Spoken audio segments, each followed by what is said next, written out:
You are listening to an American Free Press podcast. Joining me on the line is Emma Carr, the Deputy Director of Big Brother Watch in the United Kingdom. Emma, thanks for joining us today. No problem.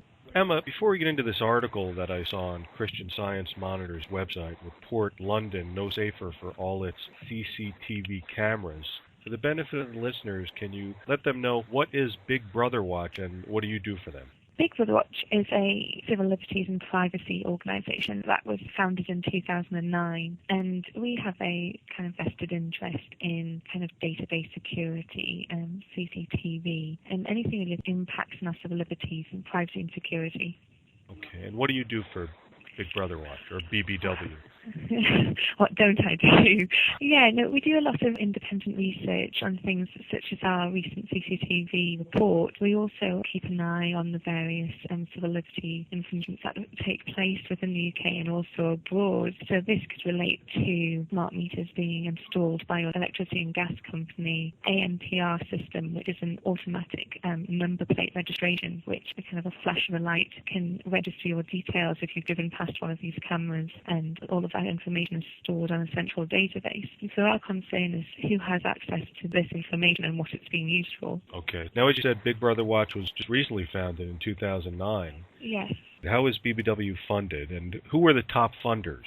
That information we don't release because we're a private organisation, but it's mainly private donations. Okay. What precipitated the study? There was so little research into the impact and effectiveness of CCTV cameras, and so when we found out that there was £515 million being spent on CCTV over the last 4 years in the UK, and that equated to 50,000 CCTV cameras, which, may I add, is just owned by local authorities. That doesn't include central government and the police and Transport for London. So the figure would actually be far, far higher. But due to that lack of research, it's concerning that amount of money and the amount of time is being invested into something that really doesn't intrude on people's privacy. And so the whole point of our report was to open up the debate, bring in government officials, local authorities, the police and the civil liberties campaign groups, and actually broaden out the debate and say, what is the impact? Is it effective? If so, where is the data? The data that is in the research that is available just isn't in CCTV's favour.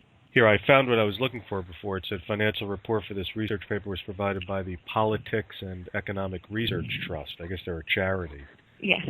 So they precipitated the study then, right? I wasn't with the organisation when the report was initially begun. Not entirely sure who started what, but if you have a look on our website, we'd done a prior report to this, I think, back in 2010. And so this was just a kind of a carry-on from that report. And this report was very much looking at the price of privacy rather than the general kind of number of CCTV cameras. And so, like I say, CCTV is of very big interest to Big Brother Watch, and it's something that we'll carry on looking at in the future and monitoring. So you don't know who the organization Politics and Economics Research Trust are? Personally, I haven't worked with them specifically, but if you wanted some more information about that, I'm sure we'll be able to provide it for you. Just thought perhaps if we knew who was behind funding this, it's always good to know more. Yeah, no, absolutely. It's interesting. I've done a lot of interviews and you're the first person to ask me that.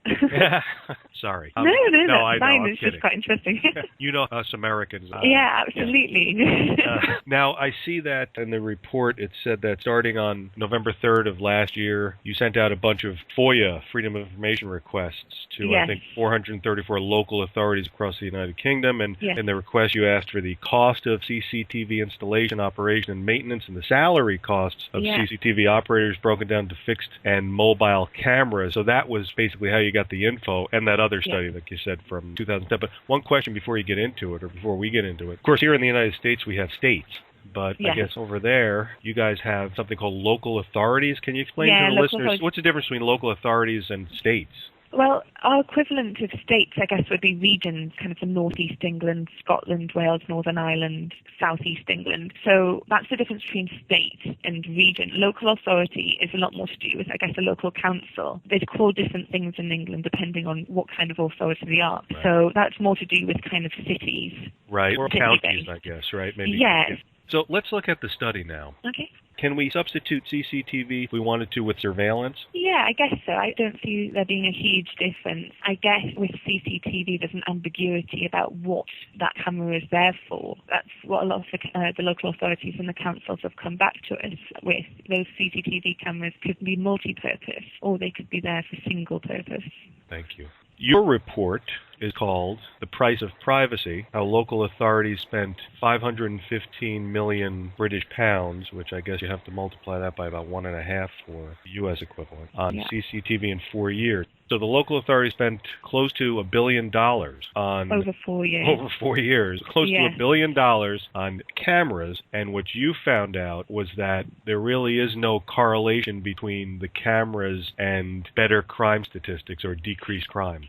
No, exactly. And like I say, there's so little research there to suggest otherwise, and the research that is there just really isn't in CCTV's favour, as is quoted in the Christian Science Monitor report. And there's a 2008 statistic that was given out by the Metropolitan Police, which is the police force in London, and they showed that only one crime is solved for every 1,000 cameras in the capital. Right, I read that.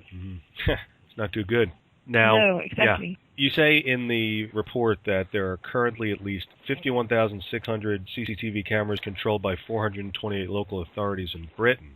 Exactly. Like I say, that's just within those local authorities. That's not incorporating cameras that are centrally owned by the government and that are used by the police, and the ANPR cameras that I mentioned earlier, and Transport for London, which is, the metro and transport system in central London. They have an awful lot of cameras as well. And so that's really a conservative estimate in terms of how many cameras there are. And as you mentioned, that's 428 local authorities, but we actually FOI'd 434. And so some of those councils either didn't get back to us or didn't provide us with that information. So it really is a conservative estimate as to how many CCTV cameras are actually in the UK. Right. And most of these, from reading your 36-page report and other information, most of these are located indoors, though, aren't they?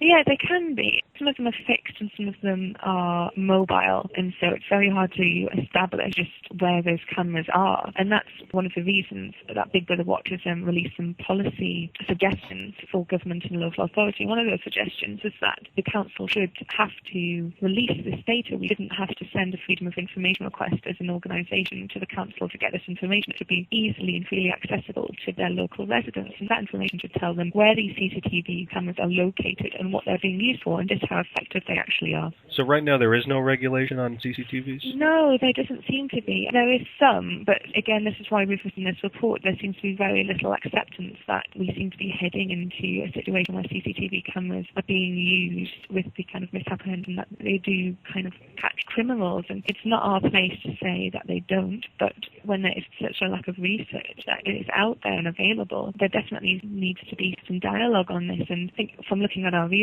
you'll see that the £550 million that was spent would get you 4,000 police constables or nearly 6,000 PCSOs, which are police officers that are one step under police constables. They don't have quite the same powers, but they're still a presence on the street. And for us, there seems to be a lot more research and evidence that police on the street actually brings a reduction in crime, while bringing in CCTV into local areas, especially cities, it just seems to not bring the crime rate down, but just push the crime to another area where the CCTV isn't present. Mm-hmm. And of course, you're talking about the police community support officers. Are those the guys with the little bobby sticks? Yeah, exactly. So when you compare the costs of, for example, these little cameras to actual human beings on the beat, the human beings are going to obviously have to continue to be paid. Do these cameras have much maintenance costs? Well, again, that's purely dependent upon the local authority, and some local authorities were more willing to provide us with that data. But not only have you got the maintenance costs, you've also got the staffing costs. And if you want these cameras to be monitored 24/7, that cost builds up quite quickly. But again, this is the misapprehension with a lot of people in the UK with CCTV cameras. They think that these cameras make them a lot safer on the streets because you have always got somebody sitting there watching you. And if they see a crime taking place and a crime against you taking place, that somebody in a control centre can alert the police and and the police can come and help you, but that just simply isn't the case. A lot of the time, they're not monitored. If they can go back and look at the images, if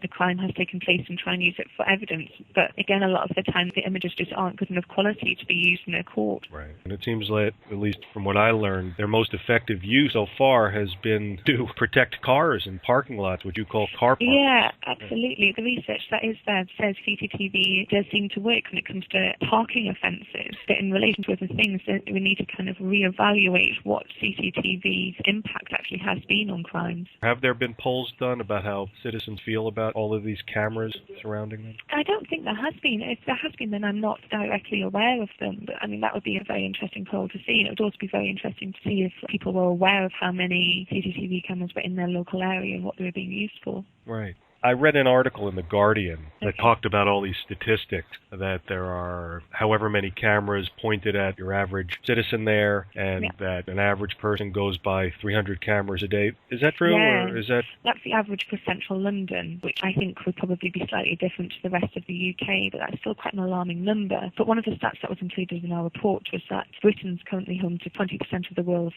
CCTV cameras, having only 1% of the world's population. When people see that statistic, it kind of dawns on them just how much surveillance actually takes place in the UK. I haven't mentioned yet the amount of private CCTV cameras that are owned by private companies and private individuals. It would be simply impossible to try and estimate just how many of those cameras are in existence in the UK. What do you think's motivating these local authorities to do this? To bring the CCTV cameras? Yeah, versus hiring people. Well, in some ways they could be seen as being the more cost-effective way of tackling crime, and I think there are some local residents who are very vocal, and we have had a very kind of antisocial behaviour problem in the UK probably over the last 10 years, and I think some residents do feel a lot safer having a CCTV camera in certain areas. But from what we've seen and what we've been hearing from a lot of residents is that presence of the CCTV camera simply moves that antisocial behaviour away from that area to another area that isn't being surveyed. And so it doesn't solve the problem, it just moves the problem. But I'm not sure whether you followed very much. The riots took place in Britain at the end of last summer. I think what you found there is very much a kind of a generational desensitization to CCTV cameras. Young people realise that those CCTV cameras are going to be present in those local areas and the shopping centres, and so they turned up with intent to cause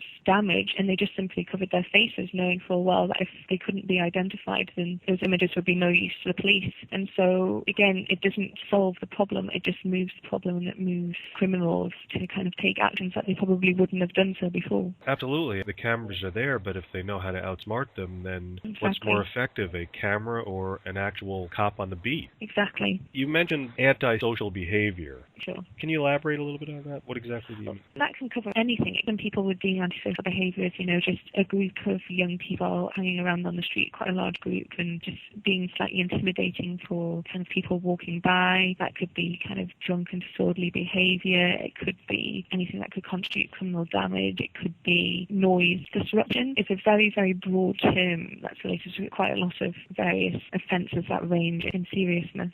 Okay. I've been reading a lot about what we're talking about, London's problem with what you call the antisocial behavior, and I did read that term in the report and elsewhere. Have you noticed a marked increase in that antisocial behavior there? I think over the last 10 years, I think very few people would fail to agree that there has definitely been an increase in that. Various reports and research would attribute that to various reasons, but I think there has definitely been an increase. Right. And why do you think it is that there's been such a marked increase in that antisocial behavior? I think it's for so many reasons. I think the London riots, especially last year, a lot of people discussed why that occurred, and I think for a lot of people it's to do with the job market and the youth unemployment rate that's here. I think a lot of the people who took part in the rioting have come back and said we're having our services cut and we don't have a job, and so the kids are kind of disenfranchised with the world that they're living in at the moment. Right, disaffected youth. Is it primarily immigrant? I think it was very broad in terms of the people that took place.